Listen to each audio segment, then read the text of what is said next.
Joining us now, former ambassador to Egypt and Pakistan for the United States, and she has also been a career diplomat in the United States. Former Ambassador Ann Patterson. Ambassador Patterson, always great to have you on. Love your perspective.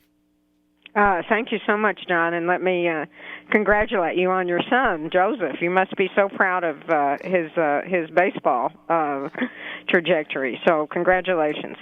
Oh, thank you, Mrs. Ambassador. I'm very proud of him. He works really hard. Hard work pays off, and he finally made the national team, and so he's excited about that.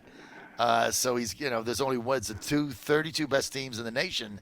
He's a 2023 grad now, so he's an incoming ninth grader, left-handed pitcher, and plays outfield. He can hit, and he's got speed. He's got the whole package. But coaches saw him, and he gives 100%. Really works hard. So yeah, we're excited for him, and we'll see how it goes. And he starts his first game on Friday in Atlanta. So I'll keep you posted on that. But thank you for saying that. No, wonderful.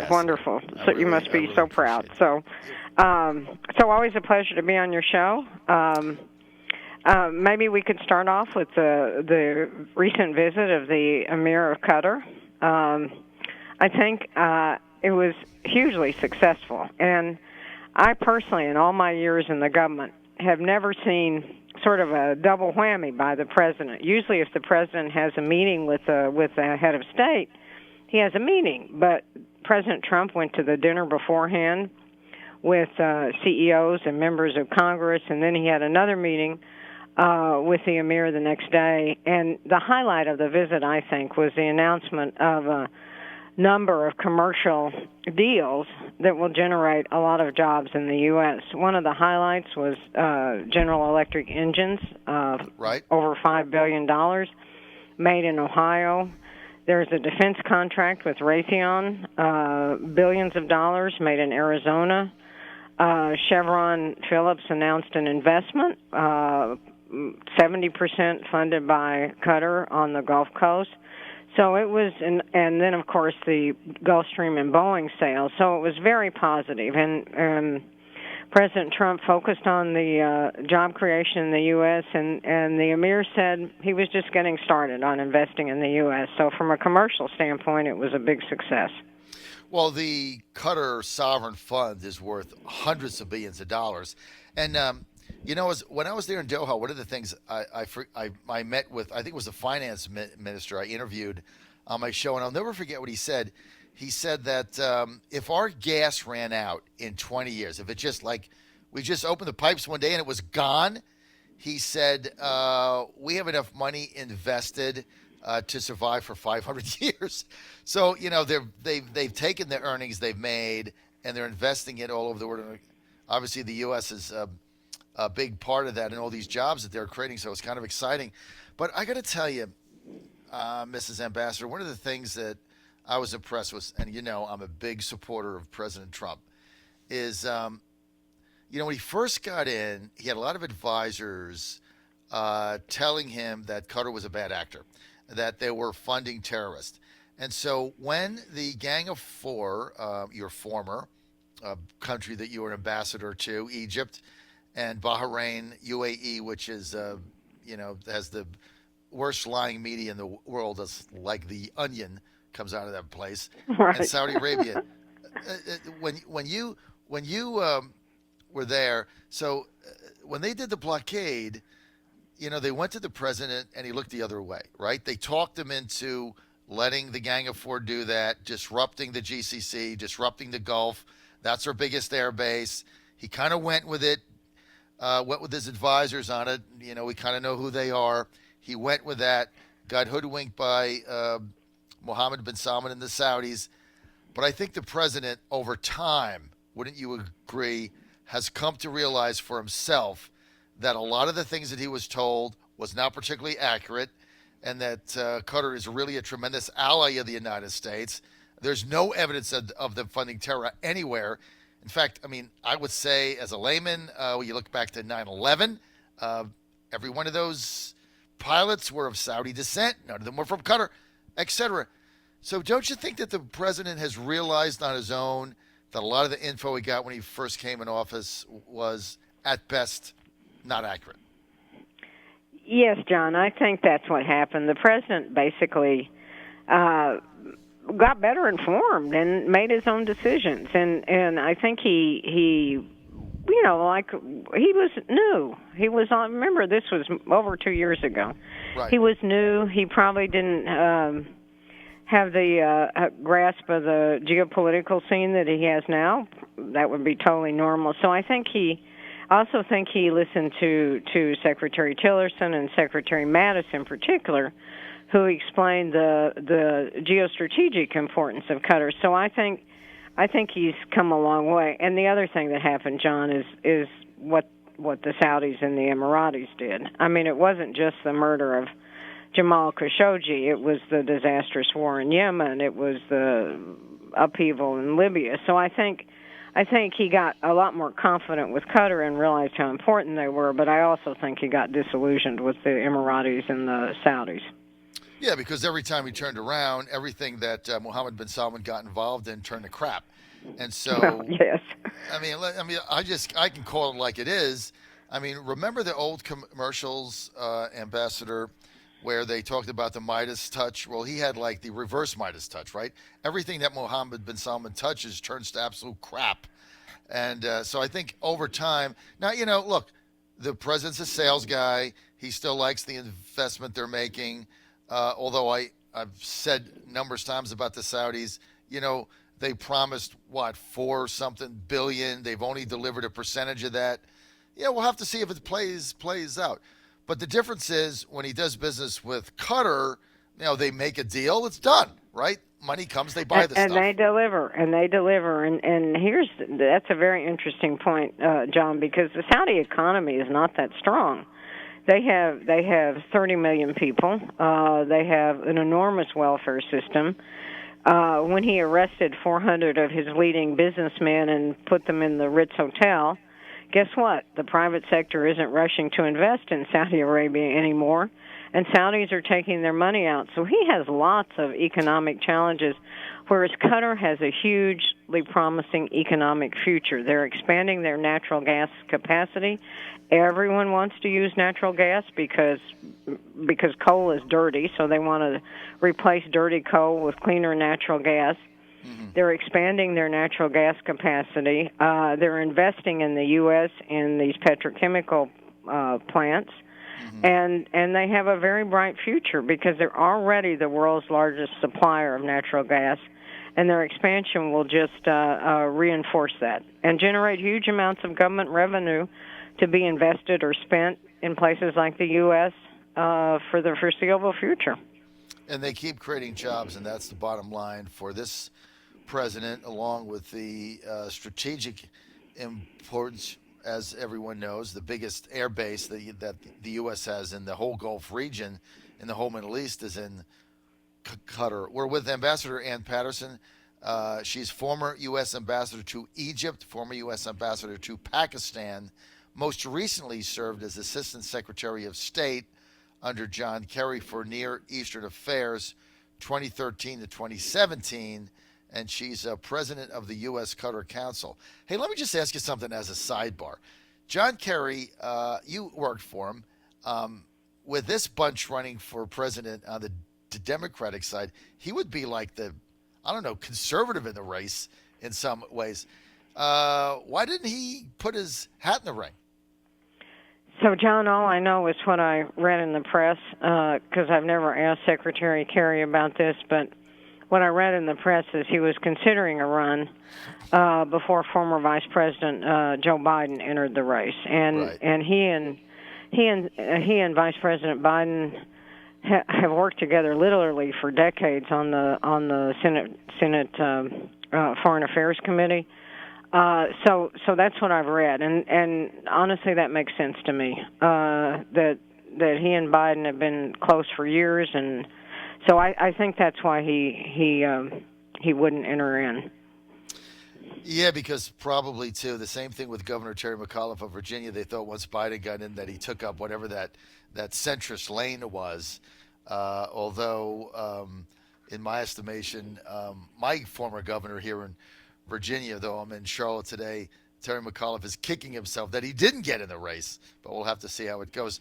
We're with Ambassador Ann Patterson. She's also president of the U.S. Qatar Council. So, look, this was 2 days of very successful. They had the dinner, then they had the big meeting, and now they got all these investments going. You think the president will ever go to Qatar, perhaps, and visit that airbase? Well, the president did talk a lot about the airbase, and he complimented the emir for the expansion of the airbase, because it's not only going into the runway but also into recreational and housing facilities for the U.S. personnel who are stationed there. So that's a quality of life issue for our own men and women there. I don't know if he'll go there, John. It seems to me this president doesn't travel very much. Maybe that'll change. Probably not in the next year and a half, of course, because of the election. But it would be great if he would go there and see the situation. There's nothing like an on-the-ground visit, but I suspect his travel will be limited over the next 18 months at least. Let's go to the Iranian situation. Again today, more questionable problems in the Straits of Hormuz. The United Kingdom saying that they had to intercept Iranian vessels that were prohibiting one of their tankers from getting through. For the life of me, what are the Iranians or the Iranian Revolutionary Guard? What are they doing here? I mean, why do they keep poking the eye of the bear with no results? What is their deal? Well, I think the deal is they want to show the sanctions are hurting hard, really hurting hard in Iran, and they want to show they can't be intimidated. And there may be, this was always true, I think, there may be, I wouldn't call them rogue elements, but people that are sort of making their own decisions. But they want to show they can't be intimidated, and if they ever get back to the negotiating table, which hopefully will happen at some point, they want to negotiate from a position of strength. Of course, the obvious problem to all this is you can have a miscalculation, an easy miscalculation that could lead to broader conflict. So it's dangerous. It's dangerous. So the Trump administration's response now, as we talked about a week ago, Ambassador Patterson, has been very, very measured. Even now with this new incident, I mean, it's very measured. And it's almost like he's put the reins on John Bolton and others, and he really wants to ratchet this whole thing down. Now, he'll, tweet out to Iranian, and say, look, if you do this, the consequences will be harsh. But the actual diplomacy going on, the president tried to ratchet this down. And but the Iranians are going ahead with the further enrichment plans. And I don't see, if I was them, why I would stop doing this until there's negotiation. But then that gets back to canceling the trade deal, because that's what that's what the JCPOA was supposed to do. So now they say they want to negotiate. Well, they already negotiated and canceled the negotiation. How does this make sense? Well, it doesn't really make sense. The other thing I think they're trying to do is put pressure on the Europeans to put pressure on the United States, and that's obviously a strategy, in my view, that's doomed to failure. They can easily roll back this enrichment expansion. That's sort of sending a signal over and over that we're going to be that the Iranians are going to be in violation of the agreement.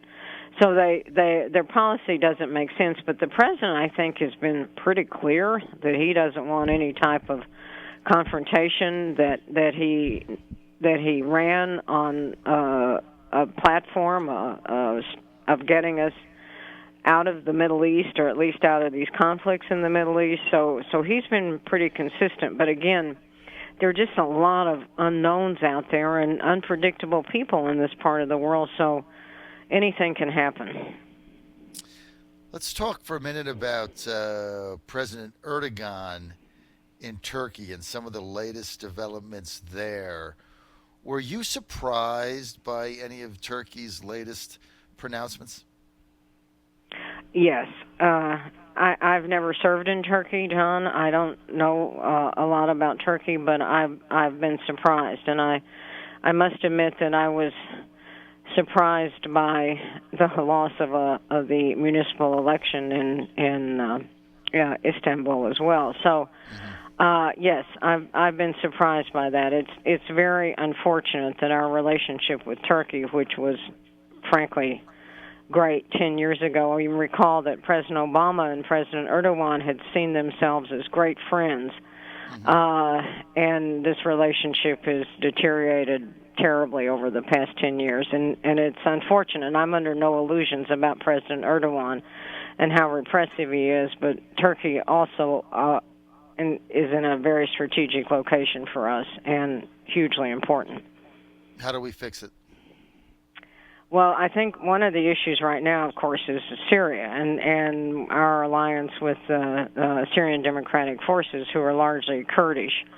And that's a huge struggle to come to a resolution of that, because these Kurdish troops have fought and died with American troops fighting ISIS. And frankly, we owe them. And the Turks view them as a huge threat. So I don't know how we're going to resolve that, but I know some good minds in the government. Ambassador Jim Jeffrey, who knows a lot about Turkey, are working very hard on this problem. Is there a way to repair I would say repair, but how do you, if you look at the model with Qatar, right? So President starts out, got advice that, maybe, I don't think it was accurate, when he declared them as a funder of terrorists, okayed, or didn't okay, but looked the other way on the blockade. Although there are reports that the Saudis wanted to invade Doha, Qatar, and the president blocked that. I mean, I'm not sure how accurate those are, but I've heard that numerous times. But he kind of looked the other way on the blockade. And then it's revitalized because President Trump got to know the facts and he made his own decisions, and he's like, you know what, I just got bad information. What about his relationship with Erdogan? How does that go to the next step?